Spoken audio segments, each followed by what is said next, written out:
There's only one person who can paint your future beautiful. पता है वो कौन है?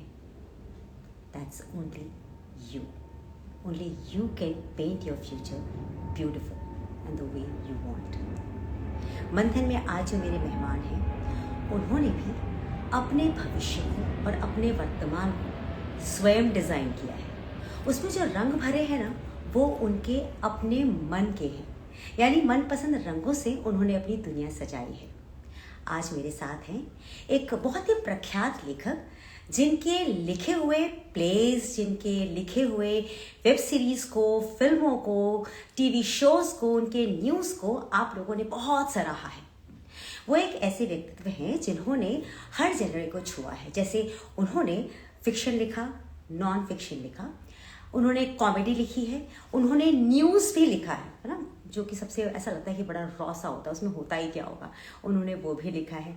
उसके अलावा आपने शायद सुना होगा, मैं छोटा छोटा हिंट देना चाहूँगी आपको, मैं, मेरी पत्नी और वो, ये आपको शायद ध्यान होगा, ये स्क्रीन अवार्ड्स के लिए भी नॉमिनेट हुआ था।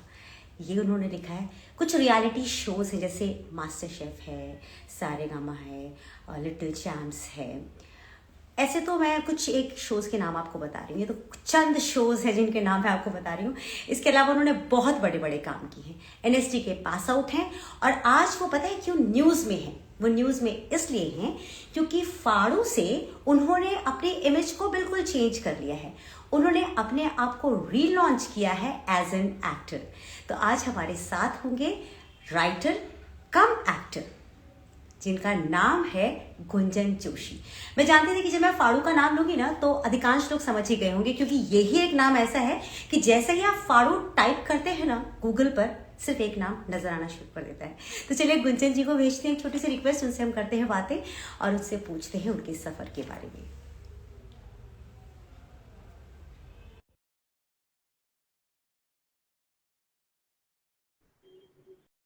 Thank you Hiren sir. नमस्ते मैम, कैसी हैं? नमस्ते, वेलकम सर। मैं बहुत अच्छा हूँ। मैं बहुत अच्छी हूँ, आप कैसे हैं? सबसे पहले तो बहुत बहुत शुभकामनाएं, कॉन्ग्रेचुलेशंस, क्योंकि जो आपकी वेब सीरीज है फाड़ू, जबरदस्त काम कर रही है, जबरदस्त तरीके से लोगों के दिलों में छाया हुआ है। और सबसे ज्यादा पता है कौन धन्यवाद। छाया हुआ है? आप छाए हुए हैं। मैंने गूगल, सच्ची में मैंने गूगल किया, गूगल ने मुझे बताया ही नहीं कि उसमें कोई और भी एक्टर काम कर रहे हैं। मतलब हर जगह गुंजन जोशी, गुंजन जोशी, गुंजन जोशी। मैंने कहा माय गॉड, मतलब ये मेरा आज सौभाग्य है कि मैं एक इतने प्रख्यात व्यक्तित्व से, जिनकी पहली वेब सीरीज है as an actor, thank you और वेरी वो मच। इतने फेमस है। आपका जो ये एक्सपीरियंस रहा इस शो को करते वक्त, वो जरूर अलहदा बहुत होगा। ही तो बेहतर हाँ, रहा। मैं जानना चाहूंगी आपका हाँ, बहुत एक्सपीरियंस अच्छा कैसा रहा। था? मतलब जब आप सामने डायरेक्टर हो अश्विनी अय्यर तिवारी, तो अनुभव अच्छा होगा। काफी अच्छी डायरेक्टर हैं, काफी मौका देती हैं अपनी तरफ से कुछ करने का, काफी सुनती है और काफी समझाती है। तो वो अपने आप में कमाल का अनुभव है। उनका जो सेंस है वो कमाल का है, उनका डायरेक्शन का सेंस कमाल का है। एक्टर को समझाने का और समझने का तरीका बहुत कमाल का है, तो बहुत अच्छा लगा। पहला काम था, थोड़ा डर भी था। कुछ एक टेक्निकल गलतियां भी थी, जिसे पूरी टीम ने अच्छे से मैनेज किया। और ये वही का जो सहयोग है कि आप लोगों को पसंद आ रहा है। So thank you very much.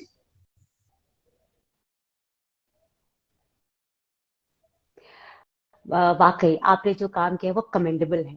और अपना जो आपका कैरेक्टर था ग्रे शेड, बताओ आपने कितना बड़ा रिस्क लिया कि आपने पहला, मतलब अब आप ही बता पाएंगे, ये आपके हिसाब से रिस्क था या एक चैलेंज था कि आप अपने आप को चैलेंज देना चाहते थे? नेगेटिव कैरेक्टर, वो भी डॉन, लोग सोचते हैं ना कि बड़ा ऐसे अच्छा सा रोल मिले, जेंटल सा रोल मिले, ताकि लोगों के दिल में अच्छी जगह बनाए। आपको भय नहीं लगा कि थोड़ा नेगेटिव किरदार करने जा रहा हूँ, वो भी पहली नहीं बार नहीं, में, टाइप देखिए कास्ट ना वो हो तो जाऊं इंडस्ट्री में? मेरे रोल में ही क्योंकि लिखा हमारे हुआ यहाँ था सीरियल कि चलती है। टाइप कास्ट नहीं होंगे, क्योंकि इस तरह का डॉन सदियों पहले कहीं कभी आया होगा किसी एक फिल्म में, तो बात अलग है। अदरवाइज एक ऐसा आदमी जो बुरा भी है और जितना बुरा है उतना ही अच्छा भी है, ये अपने आप में कमाल का कैरेक्टर है जो आपको अपनी तरफ खींचता है। और जैसे ये रोल मेरे सामने आया, मैंने कहा गुरु ये तो करना ही पड़ेगा, मतलब इसमें नाम तो की नहीं जा सकती है, क्योंकि आरके वो कैरेक्टर है जो अगर किसी की जान ले सकता है तो किसी के लिए जान दे भी सकता है, और ये बात प्रूव भी हुई है रिश्तों में कि उसने जो किया है, जो हमारे लीड कैरेक्टर है उनके लिए जो किया है, वो अपने आप में जी। कमाल की बात है। और करने से ज्यादा जो समझा के गया है वो, मतलब आर्या कैरेक्टर जो है वो बातें लंबे समय तक रहती है। कैरेक्टर न भी रहे तो उसकी बातें आपको पूरे शो में दिखती है कि जिस तरह से जो समझा के क्या है वो। तो मतलब मेरे लिए तो बहुत अच्छी बात थी कि पहली बार में ऐसा कैरेक्टर मिला, अ, जिसको करने का सपना कई लोगों का होता है। मुझे बताया था मेरे एक्टर हम्म। दोस्तों ने, कहा भी कि साला तू मतलब पहली बार आया और तुझे ये मिल गया। तो मैंने कहा पहली बार नहीं आया हूँ भाई, मैं 22 साल से इंतजार कर रहा हूँ इस रोल का। हाँ। क्या, तो मैंने कहा 22 साल से इंतजार कर रहा बहुत हूँ मैं इस वेटिंग रोल था, का, ये बहुत और ये वेटिंग था। जब हाथ में आया है तो क्या होता है योगिता जी की, आपको लोगों को क्या होता है कि बहुत नेगेटिव कैरेक्टर मिलते हैं, बहुत पॉजिटिव कैरेक्टर मिलते हैं, बट ऐसा जिसमें एक बहुत बड़ा स्पेक्ट्रम हो, जहाँ से लाकर यहाँ तक का, उसमें जो खेलने का मौका मिलता है बहुत कम लोगों को मिलता है। वो मुझे पहले रोल में मिल गया, जिसके लिए मैं ऊपर वाले का और डायरेक्टर और कास्टिंग डायरेक्टर का बहुत आभारी हूँ।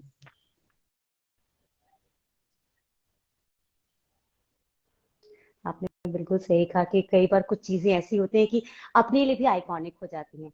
अब आपने एक ऐसा किरदार प्ले कर दिया है, अब ये आपके लिए बहुत बड़ा चैलेंज हो जाएगा कि अगला जो किरदार आपको मिलेगा, अब जब अगली सीरीज आप करेंगे, अगली फिल्म आप करेंगे, तो अब आपको बहुत सोच के नाप तौल करके अपना किरदार चुनना अब पड़ेगा। आपका देखिए थोड़ा सही प्रेशर करना तो है है, अब।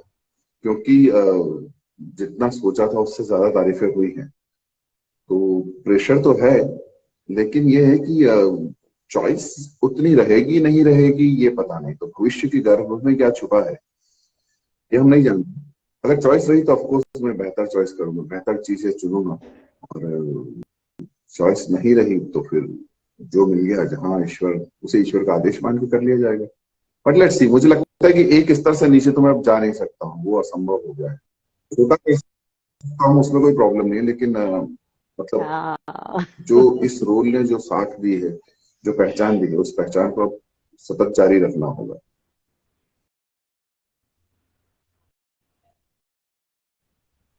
अब जैसे ही आप स्क्रीन पर आए हैं, आप लेखन में इतने सालों से, है ना, आपने बहुत बेहतरीन चीजें लिखी, बहुत बेहतरीन चीजें जिन पर लोग आज भी अभी जिनकी सीरीज चलती ही जा रही है, अनवरत चल रही है।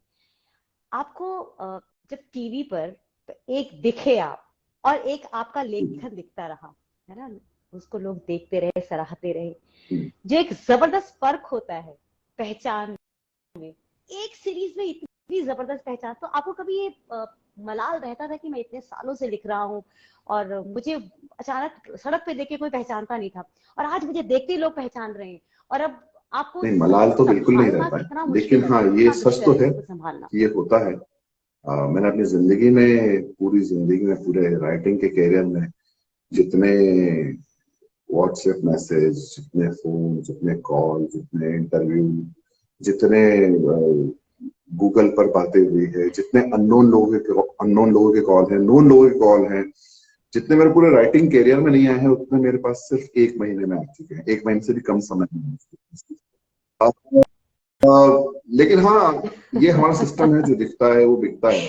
और ये मुझे पता था, ऐसे राइटर भी पता था। अ, काफी हम्म। मतलब थोड़ा एज ए राइटर अच्छा नहीं लगता है कि राइटर का नाम लिया नहीं जाता है, उस लेवल पर उसे सराहा नहीं जाता है। लेकिन अब ठीक है, अब वो नहीं हुआ, कोई बात नहीं, ये हो रहा है, बहुत अच्छी बात है। और मजा आ रहा है, सच बोले कि वो एक स्टारिज्म है, वो अच्छा लग रहा है। जिस तरह से लोग मिलते हैं, अनजान लोग मिलते हैं, सड़कों पे लोग मिलते हैं। बहुत ज्यादा तो नहीं हुआ ऐसा, लेकिन हाँ, मतलब ये स्वाद भी चख हम्म। लिया मैंने जिंदगी में कि ये है। मतलब इवन जब मैं, मेरी पत्नी और वो जब रिलीज हुई थी, तब मतलब लोगों को पता चलता था कि यार किसी के थ्रू लोग आते थे, अरे मुझे उन्होंने बताया कि तुमने, मैं, मेरी पत्नी और वो लिखी है, and hmm. Then they compliment me. यहाँ उसकी भी जरूरत नहीं पड़ती ना आपको, वो देखते हैं और दैट्स गुड, दैट्स बेटर, अच्छा है जिंदगी के लिए। लेकिन हाँ, राइटर्स को इसका थोड़ा बहुत हिस्सा मिलना चाहिए, मुझे ऐसा लगता है। बिल्कुल ठीक कह रहे हैं आप। आप जैसे राइटिंग की बात कर रहे हैं, आपका राइटिंग का करियर बहुत ही अच्छा ग्राफ था, उसका सब कुछ बहुत ही बेहतरीन था। आप चूंकि एक एनएसटी के स्टूडेंट हैं, और एनएसटी जो जाता है, मेरे मेरे दिमाग में हमेशा रहता है कि वो सिर्फ और सिर्फ ये सोच के जाता है कि मुझे हीरो बनना है। इसके अलावा मुझे लगता है कि सेकंड थॉट वो कभी नहीं देता कि मैं हीरो बनने के अलावा यहाँ बैठ के स्क्रिप्टिंग करूंगा। ऐसा मैं सोचती हूँ। क्या आपने ये सोचा था कि मैं एनएसडी करने के बाद लेखन में जाऊंगा, मतलब मैं हाँ, बड़ी बड़ी फिल्में लिखूंगा, शोज जी जी लिखूंगा, जी, लेकिन एक्ट नहीं कर मैं आपको पाऊंगा? बताऊं आपको कभी ऐसा था कि ऐसा मन में? है नहीं कि हर आदमी एक्टिंग करने के लिए ही एनएसडी में जाता है। लेकिन हाँ, ये है कि थिएटर की शुरुआत जब भी होती है तो आदमी एक्टिंग से ही शुरुआत करता है। हाँ।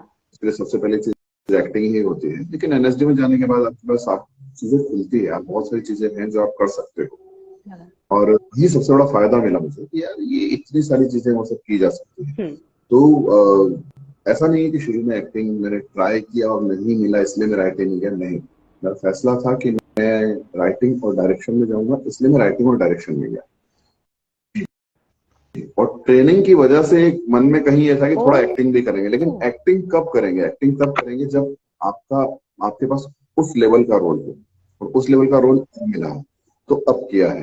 लेकिन कभी भी ऐसा नहीं हुआ कि मतलब एक खलिश सी हो कि यार ये काम कर लेना था, एक्टिंग करनी चाहिए, ऐसा कभी नहीं हुआ है। सच बोलूं, कभी नहीं हुआ।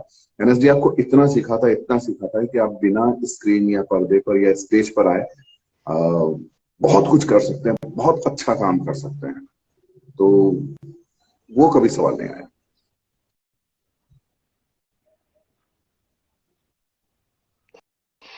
आप लिखते रहे किरदार, अच्छे खासे किरदार लिखते रहे। जब आप किरदार लिखते थे तो आप हमेशा आपका आपके दिमाग में एक स्टोरी चलती होगी कि मैं जिसे लिख रहा हूँ वो उसकी अदायगी कुछ इस प्रकार करे। जब उस चीज को आप स्क्रीन पर देखते तो कभी आपको लगता था क्या लिखा था हम्म, इसने, करके क्या दिया, मतलब मैं ही हम्म, इमोशंस चाहता था। कभी आपके मन में ऐसा हुआ? क्योंकि देखिए फिल्म तो होती है डायरेक्टर की, कहानीकार ने कहानी लिखी और जो फिल्म के डायरेक्टर ने चाहा वैसी चली गई। लेकिन एक लेखक के पॉइंट ऑफ व्यू से कभी आपको लगता था नहीं कि जो मतलब इस आपने तरह से चाहा उस कभी कैरेक्टर ने वो निभाया नहीं? बोला जाए तो मतलब चलिए मैं साफ साफ जवाब देता हूँ। बहुत बार ऐसा हुआ कि बहुत बार इसका उल्टा भी हुआ है कि यार मैंने सोचा था ये लाइन इतनी ही अच्छी जाएगी, लेकिन एक्टर ने उससे ज्यादा बेटर कर दिए। और कई बार लगता था यार कि इतनी अच्छी जानी चाहिए लेकिन उससे बहुत कम होगी। लेकिन क्या होता है कि गीता जी की जब ये ऐसी कला है जिसमें चीजें एक से दूसरे हाथ में जाती है, तो जब एक से दूसरे हाथ में जाती है तो वो उसका एक रूप बदलता ही है। तो आपका अगर थिएटर है डायरेक्टर के पास जाएगी, डायरेक्टर से एक्टर के पास जाएगी, बदलेगा। Actor wonder. अगर फिल्म है तो डायरेक्टर से एक्टर के पास, एक्टर से फिर डायरेक्टर के पास आएगी, फिर एडिटर वगैरह के पास जाएगी और फिर आपको दिखेगी। तो रूप बदलना तो स्वाभाविक है। मुझे लगता है कि राइटर को इस लालच में नहीं होना चाहिए कि यार मैंने जो लिख दिया है हाँ। वही शाश्वत सत्य है। क्योंकि एक लाइन के पीछे कई अर्थ होते हैं, उसमें से कौन सा अर्थ एक्टर चूज करके उसे स्क्रीन पर उतारता है, और डायरेक्टर उसको किस डायरेक्शन में ले जाता है, ये बात मायने रखती है। और शायद इसलिए डायरेक्टर डायरेक्टर है, नहीं तो राइटर ही डायरेक्टर हो जाता है कि मैंने जो लिखा है हम्म। वही होगा, वही अंतिम सत्य है। तो शायद डायरेक्टर की जरूरत नहीं पड़ती, बट डायरेक्टर की जरूरत है। तो हाँ। इसका मतलब ये है कि हाँ। राइटर को एक जगह काम छोड़ देना चाहिए, भाई इतना किया है उतना ही हम्म। किया है।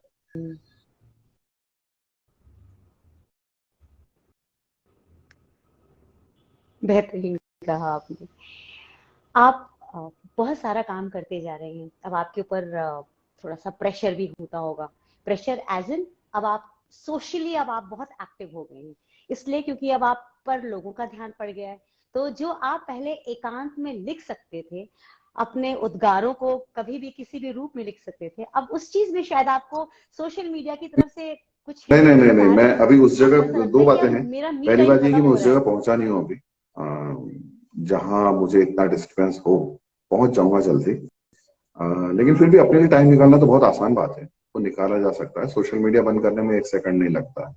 इंटरनेट का स्विच ऑफ किया आपने और सोशल मीडिया कट हो गया। तो वो है। अभी एकदम वो नहीं है कि हर बंदा मुझे पहचाने। लेकिन हाँ, ये है कि अभी भी मैं लिखने के लिए मेरा लेखन खत्म नहीं हुआ है, राइटिंग खत्म नहीं हुई। अभी भी मैं अपनी स्टोरीज पर काम कर रहा हूँ, बहुत सारी चीजें हैं, वेब सीरीज है, हम्म। फिल्में हैं जिन पर मैं काम कर रहा हूँ। तो वो सारी चीजें हैं, राइटिंग खत्म नहीं हुई है। एक्टिंग एक साथ में पैरेलल चीजें तो शुरू हो गई है। So that's how I look at it. हाँ, आप जो लेखन करते रहे हैं, माने? अभी जो आपने वेब सीरीज की वो आपने नहीं लिखी, वो किसी और की लिखी हुई। अभी जो वेब सीरीज आपने की फाड़ो, वो आपकी लिखी हुई नहीं थी, है ना? आपने अपने लिए कुछ सोचा है कि अगर मेरे को मुझे कोई ऑप्शन मिलेगा कि मैं लिखूं अपने लिए किरदार, तो आप अपने लिए किस तरह का किरदार लिखना चाहेंगे? बहुत ये realistic, comical, actually romantic? Yogita ji मैंने अभी तक सोचा नहीं है कि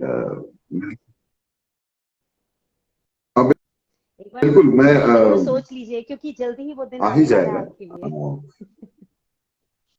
बट जब आएगा तब का तब देखेंगे।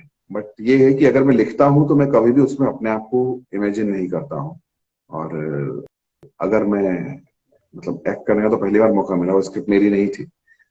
मजा आया दूसरे की स्क्रिप्ट पर काम करके, एक अलग पॉइंट ऑफ व्यू मिला कैरेक्टर का। हाँ, तो ये आज तक सोचा नहीं है। अब अगर आप बोल रही है कि अभी सोच लीजिए, तो सोचता हूँ। रोमांटिक मतलब रोमांस अपने आप में एक अलग इसकी डेफिनेशन कई तरह से ली जा सकती है। तो अगर आप पुराने प्रेम की बात करें तो हाँ, रोमांस भी है, थोड़ा सा एक्शन भी है, एंगर है, गुस्सा है थोड़ा। मे भी कुछ अगर कैरेक्टर होगा तो मतलब मुझे लगता है आरके जो कर लिया ना मैंने, ये अपने आप में बहुत है। अब ऐसा है कि जो आएगा वो कर लेंगे, जो उसमें से छांटेंगे। But this is the RK is the character जो मैं खुद के लिए लिखता हूँ, बड़ा लंबा लिखता हाँ। आपका हाल, आपको ऐसा नहीं लगता कि आपका हाल कहीं गब्बर सिंह वाला ना हो जाए, कि बेचारे गब्बर सिंह के लिए दूसरा गब्बर सिंह का डायलॉग मतलब बन ही नहीं पाया, कोई दूसरा फिल्म नहीं बन पाई जो गब्बर सिंह को वापस पोर्ट्रे कर पाती। अब आपने आरके कर दिया, तो आरके आपके लिए नहीं नहीं नहीं, अंधविश्वास हरगिज का साबित हो रहा है। हरगिज ये नहीं, आपको क्योंकि ऑफ मैंने करेगा, आरके जो किया किसी है के लिए किस्मत से, बेंचमार्क हो गया है। मेरी जो अगली फिल्म आ रही है बवाल, उसमें मेरा थोड़ा सा छोटा है, इतना हम्म। बड़ा नहीं है, लेकिन टोटली डिफरेंट। हाँ। टोटली डिफरेंट है। तो मेरे पास ऑलरेडी एक चीज ऐसी आ रही है जो मेरा हम्म। दूसरा रूप दिखा देगी, एज एन एक्टर मुझे स्टेब्लिश करके, इंस्टेड ऑफ कि एज ए कैरेक्टर। और मजे की बात ये आर के इतने इतने रंग है ना, वो वो जो रंग है कि कोई एक हम्म। आदमी एक रंग पकड़ ही नहीं सकता। और कोई ये कहे, उसको टाइप कास्ट करना बहुत बहुत बड़ी बात है। हम्म। तो वो कभी डर है ही नहीं, क्योंकि आर के बहुत इतना अच्छी बड़ा बात। कैरेक्टर है कि उसको वापस अगर कोई कॉपी करेगा तो ठीक है, वैसा वैसा कॉपी कर दो, क्या एक दो तीन काम में तो वो टाइप कास्ट नहीं होता है। टाइप कास्ट तब हुआ जब विलन का काम किया और आप लगातार विलन बनते जा रहे हो, दैट इज टाइप कास्ट। हाँ। इसमें कोई टाइप कास्ट नहीं कर सकता, उसके इतने शेड्स हैं। अगर मैं हर एक शेड को उठा के काम करता रहूं तो मेरे पास लंबे समय तक काम रहेगा और मैं अपना पूरी वर्सेटिलिटी दिखा सकता हूँ। सो ये जबरदस्त। बिल्कुल जबरदस्त। मैं वेट करूंगी बवाल का, कि एक बार और बवाल मचा जाए। बिल्कुल। मतलब ऐसा मचा दीजिए आप बवाल की, बस सारी दुनिया देखती रह जाए, जैसे अभी आपने मचाया ही है। आपने किससे इंस्पिरेशन ली है अपनी गुरुदत्त जिंदगी साहब में? वही इंस्पिरेशन है कि लिख भी लेते हैं, अच्छा। ओ। डायरेक्ट भी कर लेते हैं। मतलब लिखते डायरेक्ट तो नहीं लिखते, लेकिन हाँ एक ही राइटिंग में हाथ होता है। डायरेक्ट कर लेते हैं, एक्ट कर लेते हैं। और अच्छे हैं, काफी अच्छे हैं। तो मेरे ख्याल से मेन इंस्पिरेशन जो है गुरुदत्त साहब है। एक्टिंग के लिए आप बलराज साहनी, सिर्फ अगर एक्टिंग की बात की जाए तो बलराज साहनी है, संजीव कुमार है। तो ये इंस्पिरेशन है, मतलब बचपन से इनकी फिल्में देखी है, दूरदर्शन का थैंक यू। तो इंस्पिरेशन तो अच्छी रही है। ये इंस्पिरेशन कहीं ना कहीं तो ले जाएगी। ऋतिक घटक है, ये सारे लोग हैं, तो काफी चीजें हैं जो इंस्पायर कर रही है आगे बढ़ने के लिए। और सबका अपना अपना एक है ना, एक सिस्टम होता है, सबकी अपने अपने एक परवरिश होती है। उस परवरिश में जैसे बढ़ते हैं वैसे अपने आप को ले जाते हैं। बट हाँ, हम्म। अ, शायद मैं इनसे थोड़ा सा अलग निकलूं, लेकिन कहीं ना कहीं इनके शेड्स आते रहेंगे मेरे हर काम में। आपको दिखता रहेगा कि यार ये है। अगर मैं कुछ डायरेक्ट करूंगा तो आपको कहीं ना कहीं गुरुदत्त का एक फ्रेम तो दिख ही जाएगा। अगर मैं लिखता हूँ तो आपको परसाई जी का एक हल्का सा टच दिख ही जाता है। अगर मैं एक्ट करूंगा तो शायद बलराज साहनी और संजीव कुमार का थोड़ा सा दिख जाए। मेरे लिए इतना ही बहुत है। ये सब तो बड़े बड़े माइलस्टोन, उनको टच करना ही बहुत है। मतलब उनसे क्रॉस तो नहीं कर सकते, उनकी बराबरी तो नहीं कर सकते, सिर्फ टच कर दिया बहुत बड़ी बात है, और वो हमेशा कोशिश रहेगी।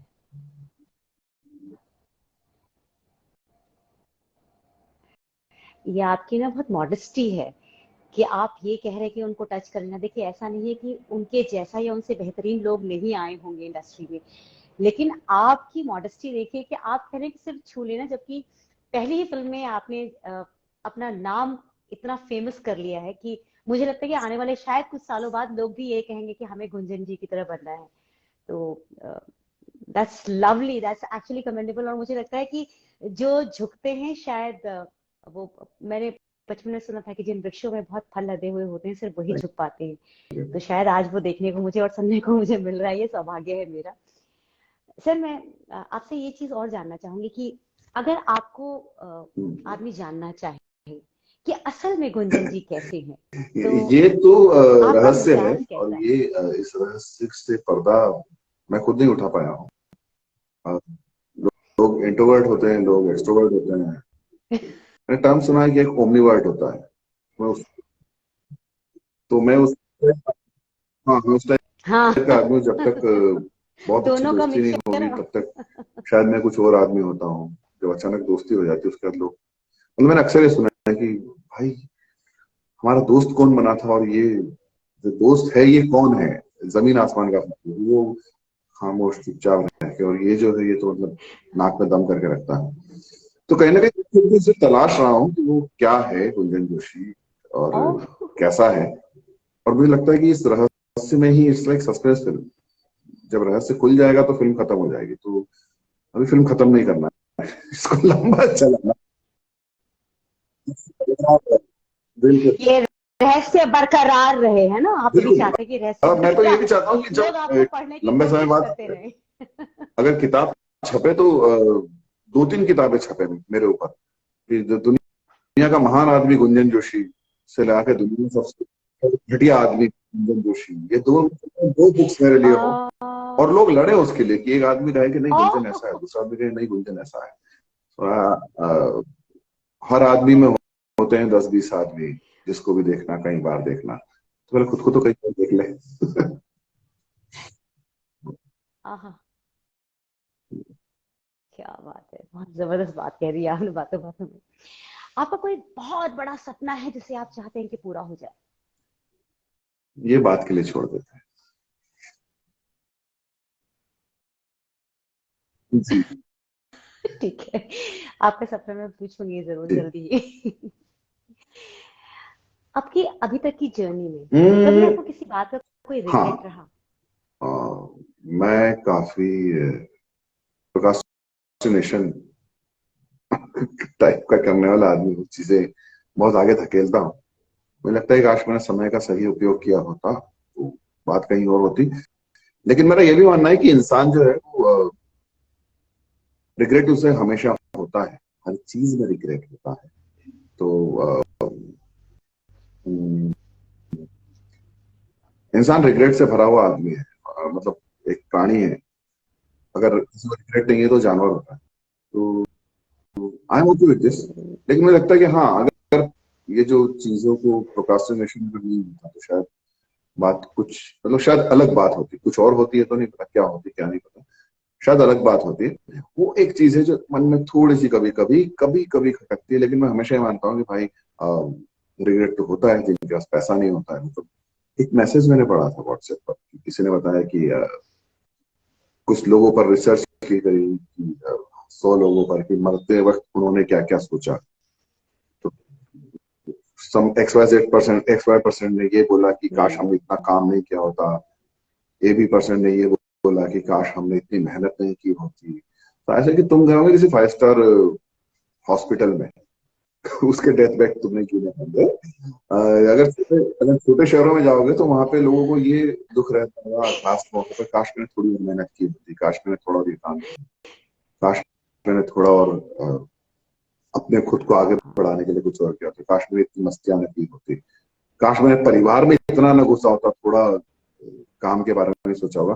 तो आप कैसा भी रख लीजिए इंसान को, उसको हमेशा कुछ ना कुछ रिग्रेट नहीं तो एक मन में खलिश तो रहती है। तो मुझे सिर्फ इतनी है कि काश मैंने ये प्रोक्रास्टिनेशन नहीं किया होता तो बात अलग होती। बट कभी कभी लगता है कि शायद यही आगे बढ़ने का रास्ता है। वो जो टाइम होता है जिसमें अपना काम आगे बढ़ा देता हूँ, उस दौरान मैं जो करता हूँ वही मुझे नए तरीके से एक नया डेवलपमेंट देता है, आलस के अलावा। क्योंकि आलस आदमी कितना करेगा, 1 घंटे 2 घंटे, लेकिन घंटा के बढ़ा तो आप कुछ ना कुछ तो करोगे, कुछ ना कुछ तो देखोगे, कुछ ना कुछ तो हम्म। सीखोगे। तो सही शायद वो बात मेरे है। डेवलपमेंट का रीजन भी हो सकता है। बट जो भी अच्छा है उसमें राइट। खुश रहना चाहिए इंसान को।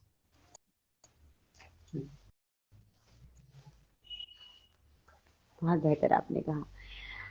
आपके लिए जब आप कभी, मतलब हर इंसान के साथ ऐसा होता है कि जब थोड़ा सा डार्क फेज होता है लाइफ में, तो उससे बाहर निकलने के लिए ना इंसान ना कुछ मोटिवेशनल चीज पढ़ता है, सुनता है, कहता है। आप अपने आप को कभी भी डार्क फेज में से बाहर निकालने के लिए आप क्या करते हैं, क्या पढ़ते मैं हैं, या गाना कौन सुनता सी हूँ। लाइंस ऐसी है जो आपको हौसला देती है? म्यूजिक मेरा मूड सुधार सकता है। हमेशा म्यूजिक, अच्छा म्यूजिक, मतलब अच्छा बुरा कैसा भी म्यूजिक हो, मुझे हर तरह का म्यूजिक पसंद है। हाँ, मैं मतलब हिंदी, इंग्लिश, तमिल, तेलुगु, बंगाली, जो भाषाएं नहीं आती है, मुझे बहुत सारी भाषाएं मुझे नहीं आती, लेकिन मुझे म्यूजिक पसंद है। अगर म्यूजिक अच्छा है तो मैं उसे सुन के फ्रेश हो जाता हूँ। म्यूजिक ऐसी चीज है जो हमेशा एनर्जी देती है, हमेशा इंस्पायर करती है। और अगर हिंदी में है और अगर थोड़े इंस्पायरिंग उसके लिरिक्स हैं, इंस्पायरिंग भले न भी हो, अच्छे लिरिक्स हैं, तो भी मुझे बड़ा मजा आता है। तो म्यूजिक एक ऐसी चीज है जो हमेशा ताकत देती है। हर तरह का म्यूजिक, हर तरह का, लिटरली हर तरह का। मतलब मुझे 80s की फिल्मों के गाने ही पसंद है, और मुझे उसके पहले के गाने ही पसंद है, और मुझे आज के गाने ही पसंद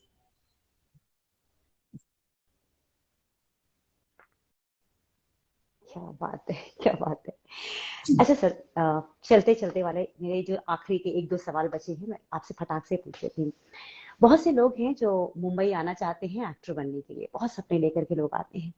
क्या हालांकि इस तैयारी मामले में करें मैं बहुत छोटा वहां हूँ, आने से पहले? लेकिन फिर भी यह है कि मैं इसके जवाब में ये पूछूंगा कि किसी भी बिजनेस में, किसी भी काम में जाने के बाद आप क्या तैयारी करते हैं? ये करते हैं कि आप उस बिजनेस को ढंग से समझते हैं। हम्म। मान लीजिए अगर परचून की दुकान भी खोल ली, तो आप ये नहीं करेंगे अरे वो एक दुकान है जहाँ से पैसा दो और राशन लो। नहीं भाई, वो बंदा जो राशन की दुकान पर बैठा हो, राशन कहाँ से लाता है, कैसे लाता है, जगह क्या होगी, काम कैसे करेगा, ये सारी चीजों की स्टडी होती है। फिर वो उसमें काम शुरू करता है। अगर कोई आईएएस बनता है तो आईएएस क्या होता है, कैसा होता है, उसके लिए क्या तैयारी करनी पड़ेगी, वो सब करता है। अगर तो छोटा जॉब भी करता है तो उसे पता होता है कि वो क्या जॉब कर रहा है। तो पहले जो लाइन है उस लाइन को समझो, उसके हिसाब से तैयारी करो, हर तरह की।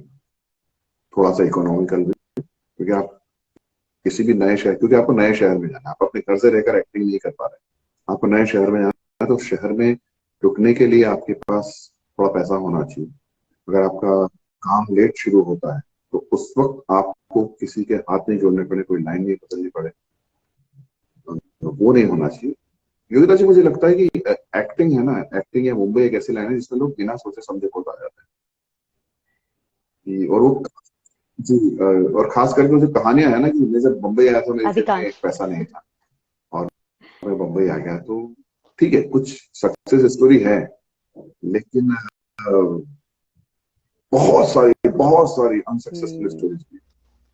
तो मुझे नहीं लगता कि ठीक है, अगर आपके पास नहीं है और बहुत जज्बा है तो आप आ सकते हैं, लेकिन अगर आप कर सकते हैं तो थोड़ा सा तैयारी करके आइए, थोड़ा आप जेब में पैसा लेके आइए। आप इसको इस तरह से ले सकते हैं कि जिस आदमी की जेब में 10 रुपए थे, वो आज यहाँ पहुंच गया है। तो अगर आप 10,000 रुपए लेकर आ सकते हैं और लेकर आएंगे तो आप कहाँ होंगे, आप बहुत ऊपर भी जा सकते हैं ना। आप इसको इस तरह से लीजिए। तो हर नए काम में जिस तरह से पूरी तैयारी होती है, हर चीज एकदम जमी जमी सेट होती है, वैसे एक्टिंग में भी सेट करके आना चाहिए। मैं ऐसे लोगों से मिला हूं जो आके कहते हैं कि सर हम हीरो बनना चाहते हैं, और मैं कहता हूँ कुछ किया है तुमने थिएटर में? जैसे नो, तो भाई थोड़ा थिएटर करो, कुछ करो, एक्टिंग करो। मैं पूछता हूँ तुमने क्या कुछ वीडियो पे कुछ, आजकल तो मोबाइल है, क्या तुमने मोबाइल पर कुछ शूट किया है? नो, कुछ नहीं किया, ये नहीं किया, वो नहीं किया, बस मुझे एक्टर बनना है। तो एक्टर कैसे बनोगे? आपको कुछ तो तैयारी करनी पड़ेगी ना। आपके पास मोबाइल है, मोबाइल पर 4 वीडियो शूट कर लीजिए। अगर आपके पास थिएटर नहीं है तो, जैसे थिएटर हर जगह हो रहा है पूरे देश में। सही बात है कि थिएटर को उसकी इज्जत नहीं मिल रही, लेकिन पूरे देश में हो रहा है। तो अगर पूरे देश में थिएटर हो रहा है तो थिएटर कीजिए। नहीं तो खुद आपके पास मोबाइल तो है ही, मोबाइल पर खुद कुछ कुछ भी शूट कीजिए। आप आपको समझ नहीं आ रहा कौन सी स्क्रिप्ट शूट करनी है, आपके पास इतने चैनल है, इतनी टीवी है, इतनी फिल्में हैं, इतना वेब सीरीज है, कोई सा भी एक ले लीजिए, उसको 4 बार देखिए, लिख लीजिए और उसको शूट कीजिए और फिर आइए। कुछ तो करके आइए, कुछ तो तैयारी करके आइए। आप एकदम ऐसे मुंह उठा के किसी भी धंधे में नहीं जा सकते। मुंह उठा के कल मैं ये नहीं कह सकता हूँ कि यार मैं एनीथिंग, कि कल मैं परचून की दुकान खोल लूँ, या ये कि मैं एक न्यूज एंकर बन जाऊंगा। उसके लिए मुझे कम से कम देखना पड़ेगा, समझना पड़ेगा, थोड़ा सा रियाज करना पड़ेगा, कुछ वीडियोस बनाने पड़ेंगे, उसके बाद काम मिलेगा। तो नए लोगों के लिए यही है, तैयारी करो, इसको एक प्रोफेशन मानो। अगर प्रोफेशनल आ रहे हो तो एक प्रोफेशन मानो, जैसे एक प्रोफेशन में आप एंट्री करते हो, वो सारी चीजें फॉलो करो, देन सक्सेस आपके हाथ में हो।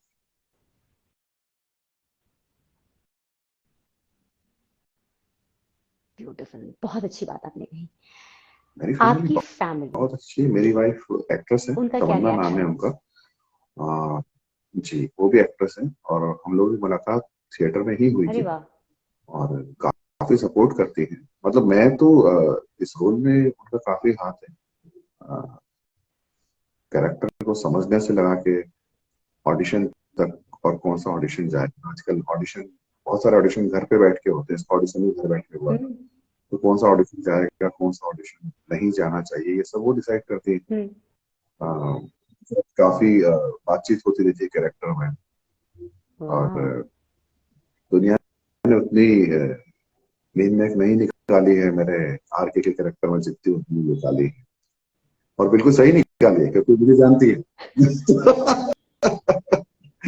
तो 100%, हंड्रेड बेटर परसेंट हाफ का उन्होंने उन्होंने एक पूरा अपना कसर नहीं रोल छोड़ी है। निभाया है ना। तो उनका काफी हाथ है।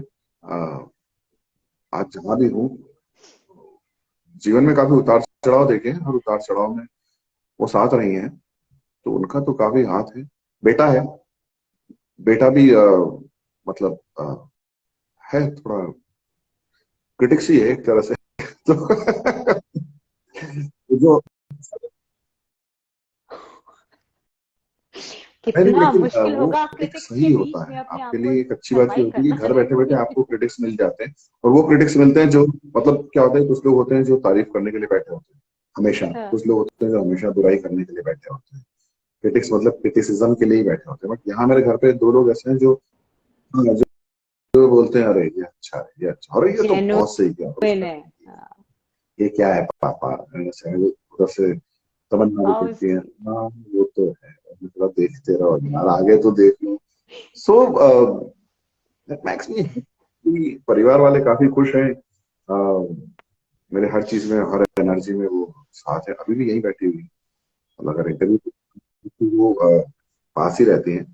अ, अरे वाह। आपको नमस्ते। उनको मेरा नमस्ते बोलिएगा। अ, हर चीज में हर जगह साथ होती है। और बस खुशकिस्मती है कि ऐसे लोग मिल गए हैं, नहीं तो लोगों को इस तरह के लोग भी नहीं मिलते जो क्रिटिसिज्म जैसे का सही तरीके से हेल्प कर यस, सके। बिल्कुल सही। सर, आपसे बात करके जो जिस जानकारियां आपके बारे में मुझे मिली है उससे मुझे ये तो समझ में आया है। आपने कहा था कि आपको पहचानना बहुत मुश्किल है, पर मुझे लगता है कि आपको पहचानना सबसे आसान है। आपको इतनी हम्म, देर में बहुत आसानी से मैं तो समझ चुकी हूँ।